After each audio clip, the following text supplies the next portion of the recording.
this lecture we are going to start with the next part. આપણે next part ચાલુ કરીશું price and output decision under monopoly. જ્યારે આપણે monopoly ની વાત કરી એટલે મેં તમને લાસ્ટ લેક્ચરમાં પણ એક્સપ્લેન કર્યું હતું એટલે સિંગલ સેલર માર્કેટમાં છે. તો એ સિચ્યુએશન ની અંદર આપણે પ્રાઇસ કેટલો રાખશું, એનું આઉટપુટ કેટલું હશે એના રિલેટેડ અન્ડરસ્ટેન્ડ કરવાનું છે. Monopoly such a market structure in which there is a single seller of the product. Pure monopoly refers to the firm producing the product which have no close substitute, which is rare phenomenon. For the monopoly to exist, it is necessary to have producer of the product with no close substitute of the product, but there are strong barriers to entry into the industries. In monopoly, there is no difference between the firm and industries. Firm and industry is the same, which is always face a negatively sloped demand curve for its product. Hence, the monopolistic is the price maker for a non-price taker. Monopoly therefore refers to the market in which single firm controls the whole supply of a particular product which has no close substitute. સૌથી પહેલા છે ને monopoly માર્કેટમાં કોઈ પણ close substitute product નથી. For example હું ચોક manufacture કરું છું તો આનું ક્લોઝ સબસ્ટિટ્યુટ માર્કેટમાં કોઈ ચોકે મેન્યુફેક્ચર નથી કરતું અને કોઈ માર્ક કરી નથી કરતું અને કોઈ કોઈ આપણે પાર્ટીની પેન કહીને એ નથી કરતું. આ ત્રણેય છે માર્કર અને પાર્ટીની જે પેન છે એ ક્લોઝ સબસ્ટિટ્યુટ ચોકનું થઈ જાય.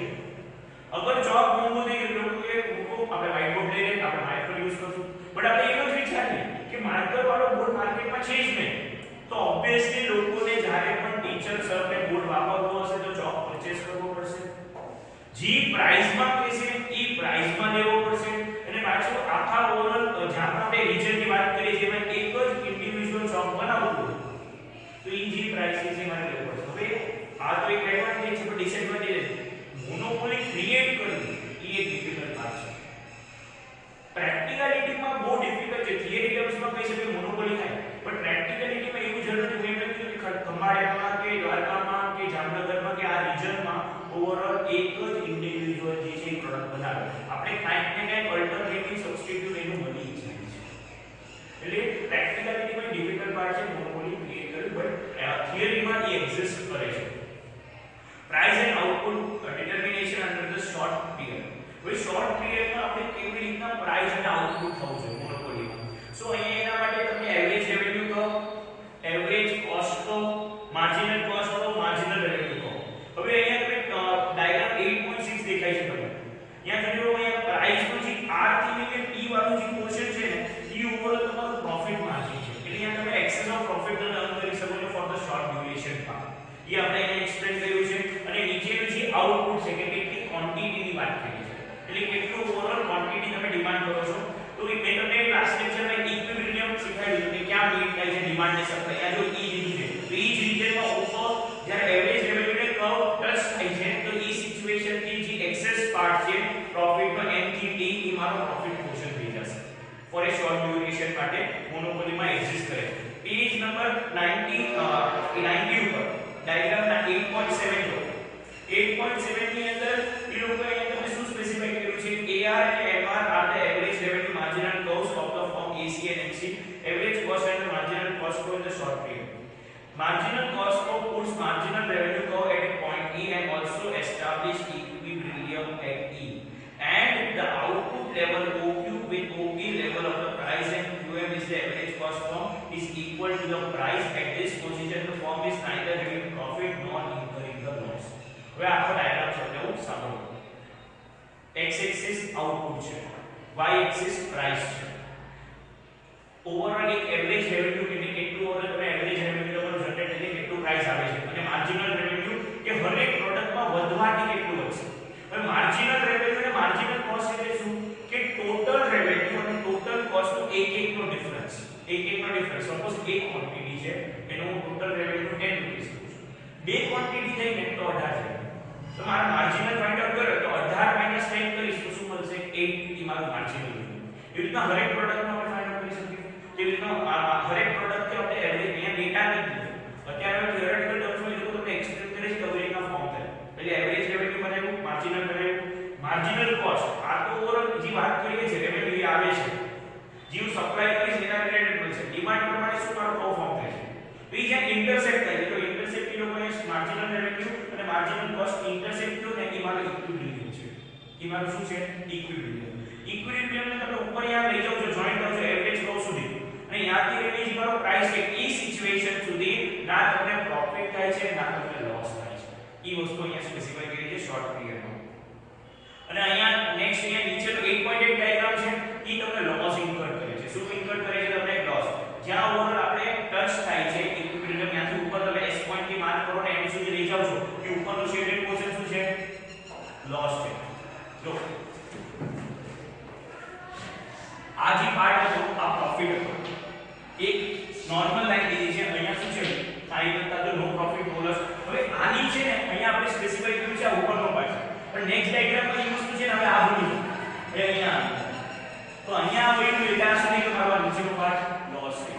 એટલે અહીંયા જે વાત કરે ત્રણે ડાયાગ્રામમાં જોઈ લો અહીંયા કે ટચ થશે એવરેજ કોસ્ટ ઓફ આગળ જેનો ફોર્મ થાય છે. ક્યાં ફોર્મ થાય છે?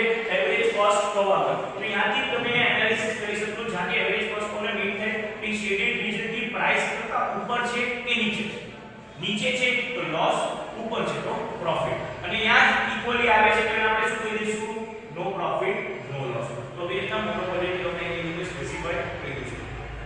પછી નેક્સ્ટ કીધું છે price and output determination under the long period. આ તો શોર્ટ પીરિયડ વાત કરી. હવે લાંબા સમય માટે જે બિઝનેસ કેરી ઓવર કરે છે તેના માટે આપણે શું સ્પેસિફાઈ કરવું? તો અહીંયા આપણે છે ને એવરેજ કોસ્ટ અને માર્જિનલ કોસ્ટ બરાબર શોર્ટ ડ્યુરેશન. હવે અહીંયા પર શું લોંગ ડ્યુરેશન. એટલે અહીંયા જે લખીશું છે LMC long run marginal cost અને લોંગ રન એવરેજ કોસ્ટ અને એક AR અને MR તો એ તો આપણે જે રેવન્યુ જનરેટ કરીએ છીએ જેટલા રૂપિયા મારા ઓર્ગેનાઇઝેશનમાં આવે છે એ વસ્તુ સ્પેસિફાઈ કર્યું છે. એવી રીતના અહીંયા પણ આપણે ફાઇન્ડ આઉટ કરી શકશું. ખાલી કર્વ જે છે માં શોર્ટ હતો અને અહીંયા થઈ ગયું લોંગ. તો એનાથી આપણે એની ઉપર કેલ્ક્યુલેશન ફાઇન્ડ આઉટ કરી શકીએ છીએ કે કેટલું ઓર્ડર જનરેટ થાય છે. જો અહીંયા LAC જે છે ને તો અહીંયા ઇન્ટરસેક્ટ થયું એના ઉપરનો પોર્શન શું કર્યો? આખો એ લોકોનો પ્રોફિટ છે. અહીંયા અમે તમને કીધું કે ઓવરઓલ એવરેજ કોસ્ટ પરથી ખબર પડશે. અહીંયા પણ ઓવરઓલ આપણે average long run average cost પરથી આપણે આઈડેન્ટિફાઈ કર્યું કે મારા બિઝનેસમાં પ્રોફિટ થશે કે લોસ થશે. એ વસ્તુ આપણે 8.9 માં લોકો એક્સપ્લેન કરી છે. હવે 8.5 થી આપણે કીધું કે મોનોપોલિસ્ટિક કીધું. શું કીધું છે? મોનોપોલિસ્ટિક. હવે મોનોપોલિસ્ટિક પહેલા ડિસ્કસ કરીએ અને પછી એનો પણ આપણે એક્સપ્લેનેશન આપણે કરું છું. Monopolistic competition is a situation of imperfect competition. In the previous chapter, we have discussed the perfect competition and monopoly. But both the situation exceptions to the market structure and the former is imaginary and not found in real world. Price and output determination of the firm under the monopolistic competition is of a short period equilibrium. The following are the equilibrium of the firm in the monopolistic competition on the basis of the following assumption. સૌથી પહેલા તો આપણે પાછળ classification કર્યો મોનોપોલિસ્ટિક monopoly અને perfect competition નું mixture જે થાય ને મોનોપોલિસ્ટિક કહેવાય. અહીંયા તમને સાવ સેમ પ્રોડક્ટ નહીં બને બટ એના જેવા બની જશે. હવે હું તમને કહું ચોક યુઝ શેના માટે કરીશ? બોર્ડ માટે, ગ્રીન બોર્ડ, બ્લેક બોર્ડ માટે. બટ હું તમને કહું માર્કર મતલબ તમારે બોર્ડમાં જ લખીને બતાવવું છે તો એઝ અ પાર્ટ ઓફ આનું હું તમને કહી શકું કે એના જેવો પ્રોડક્ટ શું છે? માર્કર છે. ફોર એક્ઝામ્પલ મારે ચપ્પલ છે તો ચપ્પલનું નો સબસ્ટિટ્યુટ શૂઝ કહી શકું, સેન્ડલ કહી શકું. એટલે પહેરવા તો પગમાં જ છે, હાથમાં તો નથી પહેરવા.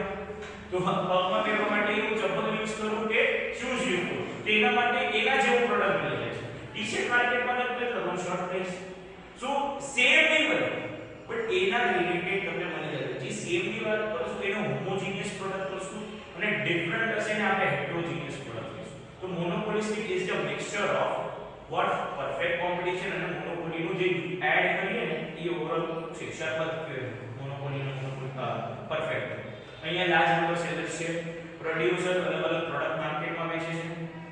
ડિમાન્ડ તો જે છે આનો ઇલાસ્ટિક છે, તમારે અકોર્ડિંગ ટુ સિચ્યુએશન ચેન્જ થઈ શકે છે.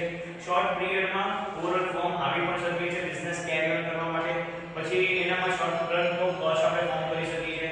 તમને અલગ અલગ સપ્લાય ડિપેન્ડ્સ અપોન તમારું કીધું પ્રોડક્શન છે એ પ્રમાણે તમે તમારી સપ્લાય પર ઇલાસ્ટિક કરી શકો છો અકોર્ડિંગ ટુ ધ સિચ્યુએશન. તમારે કેટલા ગુડ્સ મોકલવા છે કેટલા ન મોકલવા એ બધા આપણે સર્ટેન એઝમ્પશન જેનાથી આપણે વિચારી આપણે પ્રોફિટ અપ કરી શકીએ. જો એક મોનોપોલિસ્ટિકમાં છે હું એમ નથી કીધું સાવ પરફેક્ટ કોમ્પિટિશન તમારે સેમ પ્રાઇસ રાખવો પડશે. હવે આ હું જોબ બનાવતો તો સેમ જોબ એ કોઈ બીજું ઇન્ડિવિડ્યુઅલ બનાવે તો કોમ્પિટિશન માર્કેટમાં છે તમારે પ્રાઇસ સેમ રાખવો પડશે. બટ જોબ અને માર્કરનો સેમ પ્રાઇસ રાખીશ. લોકોને કહી શકે ને આ અલગ પ્રોડક્ટ છે, આમાં ડસ્ટ નહીં હોય, આમાં ડસ્ટ ઉઠશે. આ પેનની જેમ લખવામાં આવશે, આ પેનની જેમ લખાશે નહીં. તો એમાં આપણે પ્રોફિટ થોડું વધારી શકીએ કેમ કે product is slightly different compared to the previous one. કે પ્રીવિયસ પ્રોડક્ટ કરતા આમાં શું છે કે પ્રોડક્ટ થોડું અલગ છે. તો એને આપણે ઓવરઓલ એ લોકોએ સ્પેસિફાઈ કર્યું છે કે તમે કેવી રીતના સોલ્વ કરી શકો છો. તો પેજ નંબર તમને 92 પર 8.10 ડાયાગ્રામ મળ્યો છે. એમાં પણ ત્રણ સેમ સિચ્યુએશન. એક તો શોર્ટ રન એવરેજ કોસ્ટ, તો આપણે શોર્ટ ની વાત કરીએ, જે લોંગ ની વાત નથી કરતા. શોર્ટ રન એવરેજ કોસ્ટ તો શોર્ટ રન માર્જિનલ કોસ્ટ. પછી એનાથી ઉપર પ્રોફિટ જે મેકિંગ છે, ઉપરનો પાર્ટ પ્રોફિટ પીપીટી પી છે, અહીંયા સિમિલર અહીંયા છે, અહીંયા મારો પ્રોફિટ એ નથી થતો, લોસ એ નથી થતો. અને થર્ડ સિચ્યુએશનમાં ઓવરઓલ ડી ઉપર છે અને પ્રાઇસ નીચે છે, તો એ મારું શું થઈ જશે, મારો લોસ થઈ જશે. यहाँ ओवरऑल एवरेज कॉस्ट तो में बात करता था इंटरसेक्ट था, तो અહીંયા પર average short run average cost ની વાત કરશું. એ જ્યાં ઇન્ટરસેક્ટ થાય છે ત્યાંથી આપણે આઈડેન્ટિફાઈ કરી શકીએ છીએ ઇક્વિલિબ્રિયમ લાઈન. ઈ એટલે આપણે તમને કીધું હતું ને સંયુક્ત ક્યાં મળે, ત્યાંથી આપણે ફાઇન્ડ આઉટ કરી શકીએ કે કેટલું ઓવરઓલ પ્રોફિટ થઈ શકે છે. અને એક અહીંયા લોકોએ સરસ ફોર્મ્યુલા કીધું છે ઇક્વિલિબ્રિયમ પોઝિશન માટે. PT OQ OQ TR PTMR. હવે અહીંયા આપણે જ્યારે અલગ અલગ વસ્તુની વાત કરીએ છીએ, અહીંયા બધાને લોકો ફૂલ ફોર્મ આપણે કહીએ સ્પેસિફાઈ કરે છે ડાયાગ્રામ 8.10 માં. Short run marginal cost for SMC intersect the marginal revenue at MR at E below which established as equilibrium point. એટલે નીચે equilibrium point છે. Here the total output is produced equal to OQ. એટલે અહીંયા OQ જે છે એ કે શું છે, ટોટલ આઉટપુટ છે, કેટલું તમે પ્રોડ્યુસ કરશો. P એટલે શું કીધું છે, પ્રાઇસ કીધું છે. OP એટલે શું કીધું છે, મેઇન્ટેન્ડ એન્ડ કોસ્ટ પર યુનિટ. એટલે ઓવરઓલ કેટલો તમારો મેઇન્ટેન કોસ્ટ છે.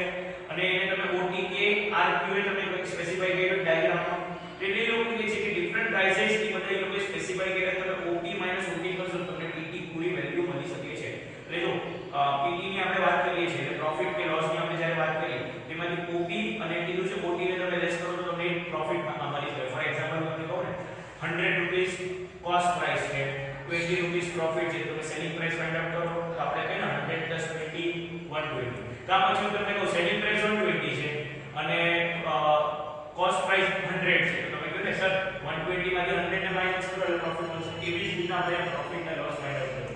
હું કહું સેલિંગ પ્રાઇસ 200, કોસ્ટ પ્રાઇસ 300, તો પ્રોફિટ થયું કે લોસ થયું. તો આ સિચ્યુએશનમાં આપણે અલગ અલગ વેલ્યુથી આપણે વસ્તુ ફાઇન્ડ આઉટ કરી શકીએ છીએ. એ વસ્તુને આપણે સ્પેસિફાઈ કરી દીધી. આ શોર્ટ રન. હવે નેક્સ્ટ ડાયાગ્રામ કીધું છે લોંગ રન માટે. અહીંયા આપણે શોર્ટ ડ્યુરેશનમાં બિઝનેસ કરીએ છીએ એના માટે વાત કરીએ. તો નેક્સ્ટ પાર્ટમાં તે લોંગ ડ્યુરેશનમાં તમે બિઝનેસ કેરી આઉટ કરો તો તમારા પ્રોડક્ટમાં શું ઇન્વેન્શન્સ લેવા છે, શું ચેન્જીસ લેવા છે, કેવી રીતે તમે પ્રોડક્ટ માર્કેટમાં વેચશો, લોકો તમારો પ્રોડક્ટ પ્રિફર કરશે કે નહીં કરે. આ બધી સિચ્યુએશનને તમારે શું કરવું પડે, વિચારવું પડે, પછી તમે ઓવરઓલ એક સર્ટન ડિસિઝન મેક કરી શકો છો. તો એનું પણ એ લોકો એક ડાયાગ્રામ સ્પેસિફાઈ કર્યું છે. અહીંયા ઇક્વિલિબ્રિયમ ચેન્જ થશે. હવે જો માર્કેટમાં આજથી 2 વર્ષ પહેલા મારો બુક્સનો જે પ્રાઇસ છે અને જે સપ્લાય છે સિમિલર એ જ વસ્તુ 2-3 વર્ષ પછી રહેવાની નથી. તો એમાં ઇક્વિલિબ્રિયમ કોસ્ટમાં પણ ચેન્જ થશે. આજે લોકો 30 ડિમાન્ડ કરે છે અને સપ્લાય હું 40 કરું છું. કાલે લોકો કદાચ 20 ડિમાન્ડ કરે અને મારી સપ્લાય વધી જાય. તો પછી એવી સિચ્યુએશન હોય 30 ના બદલે 200 ડિમાન્ડ કરે અને 500 ની ડિમાન્ડ સપ્લાય. તો ઈ ઓવરઓલ ઇક્વિલિબ્રિયમ કોસ્ટ શું થાય છે, ચેન્જ થાય છે. કે પ્રાઇસના ફ્લક્ચ્યુએશનના લીધે થાય છે, કે ગુડ્સના ફ્લક્ચ્યુએશન્સના લીધે થાય છે, ક્વોન્ટિટીના લીધે થાય છે. તો ઈ બધી વસ્તુ આપણે એનાલિસિસ કરવાની છે. તો એના માટે એવરેજ રેવન્યુ, માર્જિનલ કોસ્ટ અને લોંગ રન એવરેજ કોસ્ટ અને ઇક્વિલિબ્રિયમ પોઈન્ટ જે ચેન્જીસ છે ઈ એમ થાય છે. એમાંથી ઓવરઓલ આપણે પ્રોફિટ ને લોસ સેમ નીચે આવશે તો લોસ, ઉપર જશે તો પ્રોફિટ, સિમિલર રહેશે તો સેમ પ્રાઇસ ડિટરમાઇન થશે. એ વસ્તુ અહીંયા આપણે સ્પેસિફાઈ કરી છે. પછી પેજ નંબર 94 માં ઓપન એન્ટ્રી કીધી છે કે બધાને ઓવરઓલ આપણે કહે ને બિફોર એન્ટ્રી અને આફ્ટર એન્ટ્રી. હવે મોનોપોલિસ્ટિકમાં ઘણા આપણે કહે ને બેરિયર્સ છે, ડિફિકલ્ટ છે. આ માર્કેટમાં ધંધો કરી શકીએ કરી શકું, કોમ્પિટિશન કેવું છે, લોકો મારું પ્રાઇસ પ્રોડક્ટ લેશે કે નહીં લે, મારે કાંઈ પણ બિઝનેસ સ્ટાર્ટ કરવો હોય તો ભલે ને મારો અલગ પ્રોડક્ટ હોય પણ મારે એક રિસ્ક છે. તો બિફોર જ્યારે એન્ટ્રી નતો કરતો ત્યારે ઓલ્ડ માર્કેટમાં બિઝનેસ કેરી ઓન કરતો ત્યારે શું ચેન્જીસ હતા અને અત્યારે નવા પ્રમાણે શું ચેન્જીસ અંદર થાય છે. તો એ વસ્તુ અહીંયા લોકોએ સ્પેસિફાઈ કરી છે કે બિફોર એન્ટ્રી પ્રોફિટ થતો તો અમુક ઓર્ગેનાઇઝેશન. હવે સપોઝ આ બિઝનેસ કેરી ઓન કરે શું નતો આવ્યો તેનો પ્રોફિટ થતો હતો. હવે કદાચ હું માર્કેટમાં